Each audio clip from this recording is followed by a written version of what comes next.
जिसे हम class 10th की संस्कृत सब्जेक्ट को पढ़ेंगे। तो इसमें हम पहला चैप्टर जो है उसको हम सुभाषितानी के श्लोक के साथ पढ़ेंगे। तो इसमें हम सबसे पहले जो चैप्टर पढ़ेंगे वो पढ़ेंगे द्वितीय पाठ है, मतलब पाठ 2, जिसका नाम है न्यायग्रोध वृक्ष है। तो न्यायग्रोध का अर्थ होता है बरगद का पेड़। न्यायग्रोध वृक्ष को हम हिंदी में बरगद का पेड़ कहते हैं। तो इसमें हम द्वितीय पाठ है जो इसमें हम प्रकृति से संबंधित एक कहानी पढ़ेंगे जो एक बरगद के लिए है, जिस पर सभी अपना अपना अधिकार बता रहे हैं। तो इस चैप्टर में यह पढ़ेंगे कि यह वास्तव में जो वृक्ष है वो किसकी देन है और किसका अधिकार है। तो इसमें हम पढ़ेंगे इसका जो मेन वर्णन है वो यहाँ से स्टार्ट है कि प्रकृति यो पर्यावरण अस्ति। प्रकृति ही पर्यावरण है। तस्य मतलब उसका, असंतुलन में पर्यावरणस्य विनाश कारणम, उसका असंतुलन ही पर्यावरण का विनाश है। तो प्रकृति का जब असंतुलन होता है तो वह पर्यावरण के विनाश का कारण होता है। पर्यावरण शब्द है परि प्लस आवरण इतनियो पद्यो सम्मेलनम निष्पन्न भवति। पर्यावरण शब्द है जो वो परि प्लस आवरण इत्यादि पद या के जो सम्मेलन होता है या पद होता है उससे मिलकर बना है। तो परि प्लस आवरण यानी पर्यावरण। अस्यार्थ है असमान परितः स्थितम आवरणम। अस्यार्थ मतलब इसके, असमान इसके परितः, असमान मतलब वो जो वृक्ष है उसके परितः या चारों तरफ, परितः मतलब चारों तरफ स्थित आवरण है जो वही पर्यावरण है। यो पर्यावरणम पर्यावरण क्षरणेन उत्पन्ना या समस्या सन्ति। पर्यावरण की जो से उत्पन्न से जो समस्या है तासु, उनमें सबसे प्रमुख कौन सी है? ओजोन परत।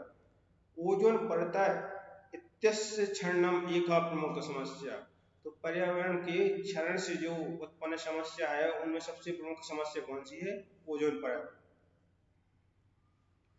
अस्या प्रमुखम कारणम वनानां व्यापक रूपेण नाशः अपि अस्ति। इसका प्रमुख कारण क्या है? अस्या प्रमुख कारणम, इसका प्रमुख कारण है वनानां व्यापक रूपेण, वनों का व्यापक रूप से नाशः मतलब विनाश। तो पर्यावरण का जो उत्पन्न समस्या है सबसे बड़ी ओजोन परत, उसका प्रमुख कारण क्या है? तो उसका प्रमुख कारण है वनों का विनाश होना। संस्कृत साहित्य तु प्राचीन कालादेव पर्यावरण संरक्षणम प्रति जागरूकता दृश्यते। संस्कृत साहित्य तु प्राचीन कालादेव मतलब, प्राचीन कालादेव मतलब पुराने समय में या प्राचीन काल में। तो संस्कृत साहित्य में प्राचीन काल में पर्यावरण के संरक्षण के प्रति जागरूकता दृश्यते मतलब दिखाई है। अत्र संस्कृत साहित्य जो उसने मतलब वृक्षों के लिए जो जागरूकता है वो प्राचीन काल से ही दिखाई है। तो अत्र यो एतम विषयम अल्पमेव विषय कथा प्रस्तुति, मतलब यह जो विषय है और जो इस विषय से संबंधित जो कथा है वो प्रस्तुत है। तो हम इसके बाद हम इस कथा को हम आगे पढ़ेंगे कि इसमें क्या कहा गया है। तो जब हम इसको पढ़ेंगे तभी हमें इस न्यायग्रोध वृक्ष के बारे में पता चलेगा। तो इसमें कहा गया है, इसको अच्छे से समझना और इसका जो PDF है वो आपको प्राप्त हो जाएगा। तो आप इसको समझें, इसका जो अर्थ है वो आपको PDF के माध्यम से आपके स्कूल के एप्लीकेशन पर प्राप्त हो जाएगा। तो इसमें है कस्मिंश्चित् ग्रामे एकः प्राचीनः विशालः च न्यायग्रोध वृक्षः आसीत्। कस्मिंश्चित् मतलब किसी, ग्रामे मतलब गांव में, एक है मतलब एक, प्राचीन है मतलब पुराना, विशाल मतलब बड़ा, और न्यायग्रोध वृक्ष का अर्थ होता है बरगद का पेड़। तो किसी ग्राम में एक बहुत पुराना बरगद का वृक्ष था। सा पशु पक्षिभ्य बहुविधेभ्य जीव जंतुभ्य मनुष्यभ्य अपि नित्यम बहुकारकाय आसीत्। तो यह जो न्यायग्रोध वृक्ष था वह पशु पक्षी के लिए, बहुविधेय मतलब विभिन्न जीव जंतुभ्य मतलब विभिन्न जीव जंतुओं के लिए, और मनुष्य के लिए, अपि नित्यम मतलब प्रतिदिन, बहुत ही उपकारक या उपकार करने वाला वृक्ष था। तो जो न्यायग्रोध वृक्ष था वो सभी के लिए बहुत ही परोपकार करने वाला वृक्ष था। पथिकः तस्य वृक्षस्य छायायां पथेयं भक्षित्वा मार्गस्यां परिहन्ति स्म। मतलब पथिका रास्ता, तो उस वृक्ष की छाया में, पथेयम मतलब जो रास्ते से जाते हुए व्यक्ति होते हैं, तो उस रास्ते से जाते हुए व्यक्ति अपनी वहीं पर मार्ग में या रास्ते में उस वृक्ष के नीचे रुककर भोजन करते थे और भूख मिटाते थे, और इस प्रकार वह आराम करते थे। पशुव छायार्थ वृक्षमें आश्रयन्ति।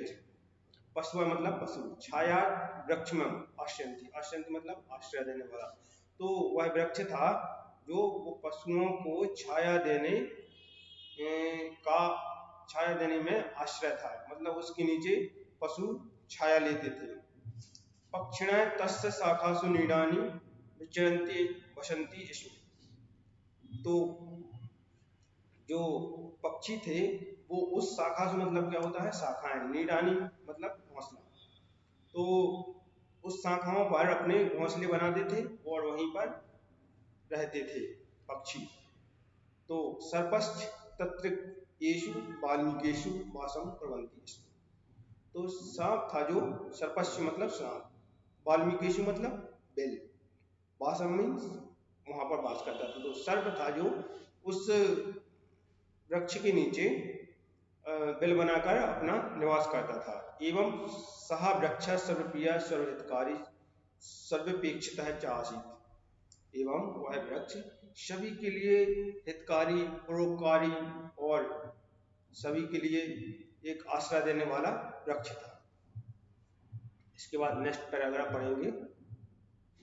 तो इस पैराग्राफ में हमने पढ़ा है कि जो बरगद का वृक्ष था वो सभी के लिए कितना परोपकारी था। इसमें पढ़ेंगे तस्य न्यायग्रोध वृक्षस्य शाखायां एकः काकाय बहुकालात् वसन्नियुते।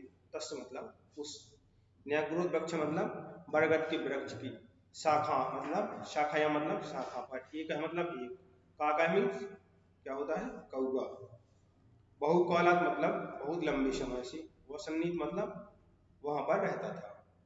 तो जो न्यायग्रोध वृक्ष था उसकी शाखाओं पर एक कौवा बहुत लंबे समय से रहता था। कस्मिंश्चित् मतलब बताया था हमने किसी दिन, किसी दिन मतलब दिन, सह वायसः किमपि स्मरण, कुछ स्मरण मतलब सोचना, तो कुछ सोचते हुए इधर से उधर वो घूम रहा था। तो दृष्ट्वा एवं उच्च आवाज में उसने बोला, अरटत मतलब बोला, हे बंधुभाई, बंधुभाई मतलब भाई, हे भाइयों, श्रुत्यम में वचन, श्रुत्यम मतलब सुनो, मेरे में मतलब मेरे वचन मतलब वचन, सुनो मेरे वचन। अहम अस्मिन् वृक्षे चिराद वसामि, अहम मतलब मैं, अस्मिन् मतलब इस, वृक्ष मतलब वृक्ष, चिराद वसामि मतलब रहता था, मैं इस वृक्ष में, चिराद मतलब लंबे समय से रह रहा हूं। अतः अस्योपरि ममेव अधिकार है, अतः इस पर मेरा अधिकार है। अयम मदीय वृक्ष है, अतः मदीय मतलब मेरा, वृक्ष मतलब वृक्ष है, अतः मेरा वृक्ष है। तो जो कौवा था वो बोला कि हे भाइयों सुनो मेरे वचन, मैं इस वृक्ष में काफी लंबे समय से रह रहा हूं, इस पर मेरा अधिकार है और यह वृक्ष मेरा है। काकस्य ध्वनि क्रमेण अंतरिक्षम अपृच्छत, कौवे की जो ध्वनि थी वो अंतरिक्षम मतलब क्रम, मतलब क्रमेण मतलब क्या होता है जो क्रम से, मतलब धीरे धीरे, अपृच्छत का अर्थ होता है छूना, तो कौवे की जो ध्वनि थी या आवाज वो धीरे धीरे अंतरिक्ष को छूने लगी। इसके बाद नेक्स्ट पैराग्राफ है, काकस्रटनम श्रुत्वा वृक्षस्य समीपे चरन्तः वृक्षागे डयमानः वृक्षस्य कोटरेषु निश्चन्तः च सर्वे प्राणिनः पशवः पक्षिणः सर्पश्च समायतः। कौवे की जो आवाज थी, श्रुत्वा मतलब सुनकर, कौवे की जो आवाज थी उसको सुनकर वृक्ष के समीप मतलब वृक्ष के जो पास में जो पशु चर रहे थे, तो चरता है समीपे चरता वृक्षे डयमाना, वृक्ष के जो आगे पक्षी विचरण कर रहे थे, वृक्षस्य कोटरेषु निश्चन्तः, वृक्ष के कोटरों में जो सभी प्राणी पशु पक्षी रह रहे थे और जो बिल में सर्प रह रहे थे वो यहाँ आ गए। तेषां मध्ये प्रथमं सर्पः फटाटोपम कुर्वन् न्याग्रत। तेषां मतलब उनके मध्य, प्रथमम मतलब प्रथम, सर्प मतलब फटाटोपम मतलब फटाक से आगे आया और बोला, न्याग्रत मतलब आगे आया और बोला। पितृपितामहानाम मतलब पितृपितामहानाम मतलब होता है दादा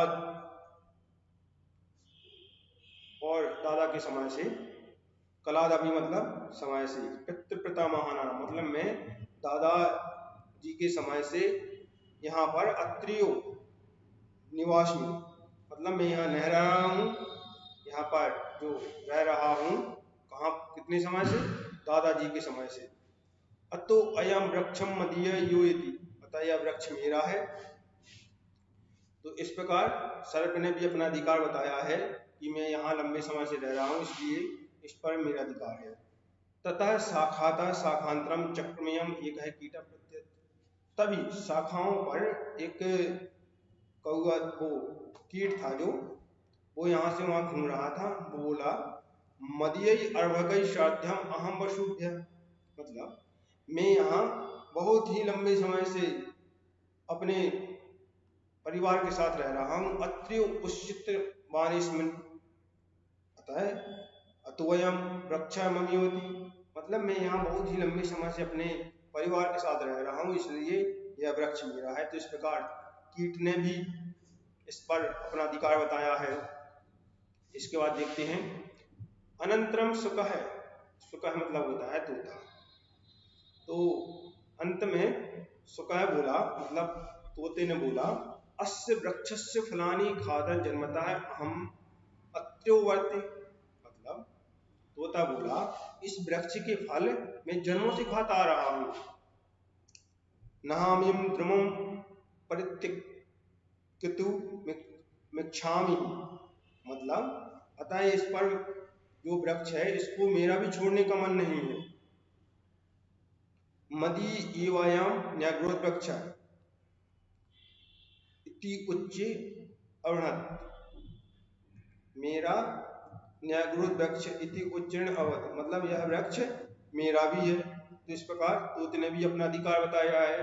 ततश्च तत्रयः अपरिमितः क्रमः कीटश्च, इसके बाद वहां पर जो अपरिमित या असंख्य कीड़े थे, अयम तरु अस्मित् यो इत्युक्ता वृक्षोऽपि स्वयं स्वयं अधिकारं घोषणीयं विचित्रम कोलाहलम अकुर्वन्, जो उस वृक्ष के नीचे अपरिमित संख्या में कीट एवं जो कीट थे, तो वो बोले इस पर मेरा अधिकार है, इस पर मेरा अधिकार है। तो वृक्ष पर जो अपना अपना अधिकार घोषित करने लगे और यह एक विचित्र रूप से घोषणा करने लगे कि इस पर मेरा अधिकार है और इस पर मेरा अधिकार है।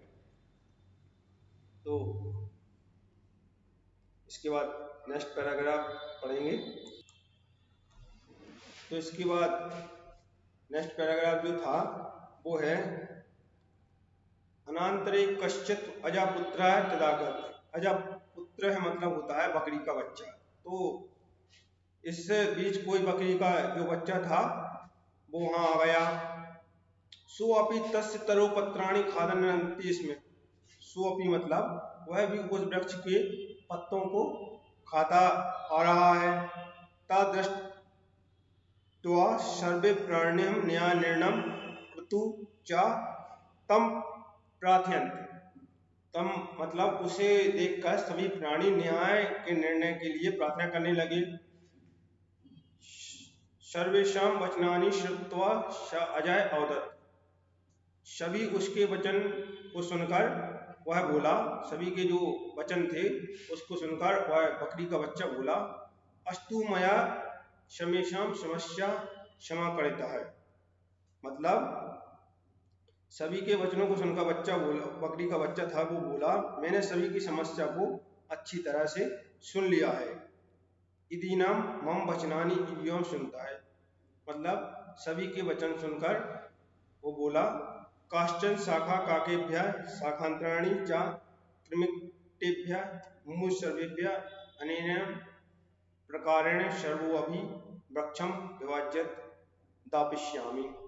मतलब जो शाखा है वो कौवे के लिए और जो उसकी शाखाएं हैं वो कीटों के लिए और जो मूल जड़ है वो सभी के लिए।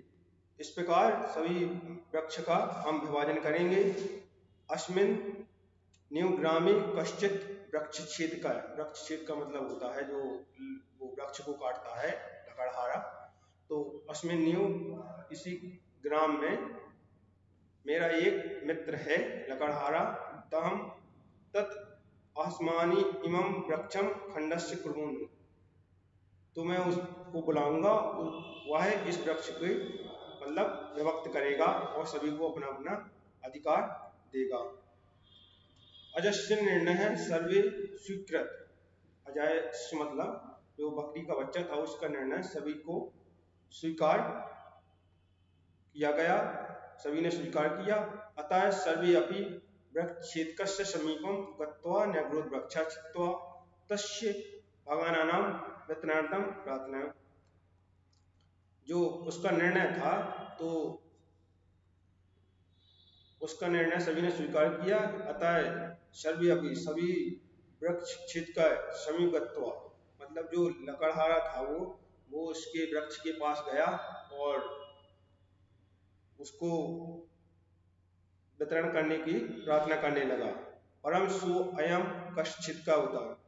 इस पर वो लकड़हारा बोला, पूर्वम अहम वृक्षान छदाति ईश्वर। पहले मैं वृक्षों को काटता था। अधुना तादृशे कुत्सिते कर्माणि न व्यापारियम। लेकिन आज से अब हमने यह कुकर्म मतलब वृक्षों को काटना छोड़ दिया है या व्यापार करना छोड़ दिया है। वृक्षाणाम छिन्नम महत् पापमिति। वृक्षों को काटना बहुत बड़ा पाप है। मया अधिगतमस्ति अतः न्यायभूत वृक्ष छेदना अहम न करिष्यामि। अतः मैं इस पर्वत के वृक्ष को नहीं काटूंगा। तथापि सभी प्राणी, इसके बाद सभी प्राणी तम वृक्ष छेदित्वं यदा निर्वदनम आकुर्वन् तदा शाधीमान पितामह। उस वृक्ष की काटने की प्रार्थना करने लगे। अस्तु ताहि प्रथम में वचः श्रुत्य युवाम सर्वे अपि अनेक वृक्षण उपकारता। पहले मैंने इसके वचन को सुनकर सभी बोले कि उसने जो लकड़हारा था तो उसने सबसे प्रार्थना की कि इस वृक्ष ने आप सभी पर कितना उपकार किया है। वृक्षस्य उपकारं स्वीकृत्य युवास्मि कहा प्रयुक्त। तो आपने इस वृक्ष के उपकार के बदले में आप सभी ने इस वृक्ष का क्या उपकार किया है। युवास्माकं मध्ये का वृक्षस्य जलसेचनम् अकरोत्।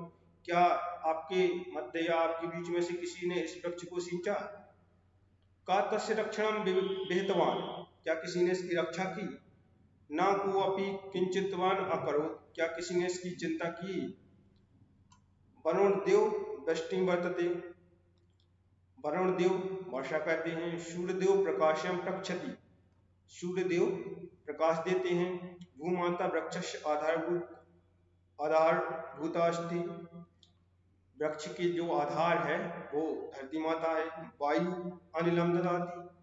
और जो वायुदेव हैं वो इसको हवा देते हैं। ते सर्वे वृक्षं पालयन्ति पोषयन्ति रक्षन्ति च। वे सभी वृक्ष को पालते पोषते हैं।